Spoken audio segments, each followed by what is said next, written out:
him at the beginning, and still he had won out. He saw himself again the homeless little farmer boy setting out from his Illinois village to take up life in a great city. As though it had all happened but yesterday, he remembered how for days and weeks he had nearly starved, how he had sold papers at first, and then, by lucky chance, became errand boy in a big drafting establishment. It was there that the ambition was born in him. He saw great engineers come and go, men who were greater than presidents to him, and who sought out the ends of the earth in the following of their vocation.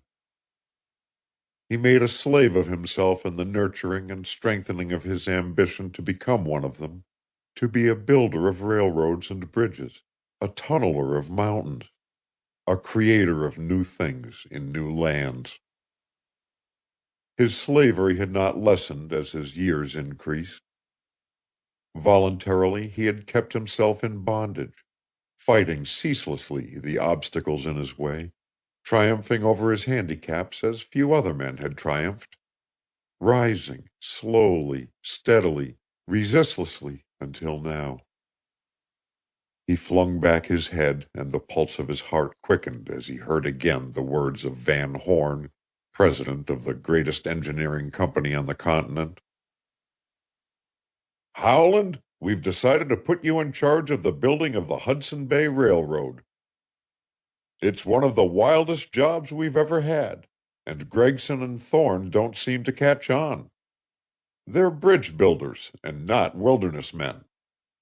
We've got to lay a single line of steel through 300 miles of the wildest country in North America.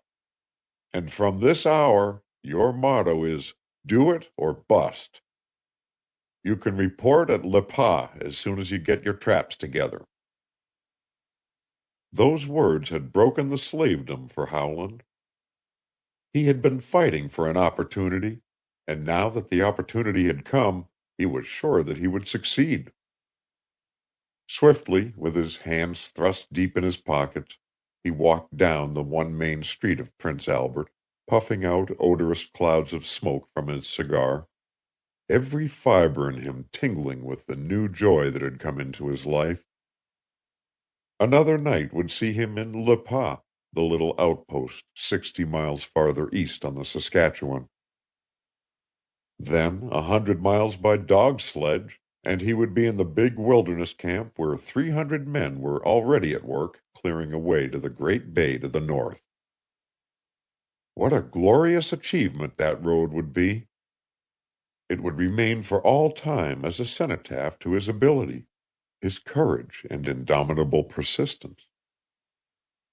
It was past 9 o'clock when Howland entered the little old Windsor Hotel. The big room, through the windows of which he could look out on the street and across the frozen Saskatchewan, was almost empty. The clerk had locked his cigar case and had gone to bed. In one corner, partly shrouded in gloom, sat a half-breed trapper who had come in that day from the Lac La Ronge country, and at his feet crouched one of his wolfish sledge dogs.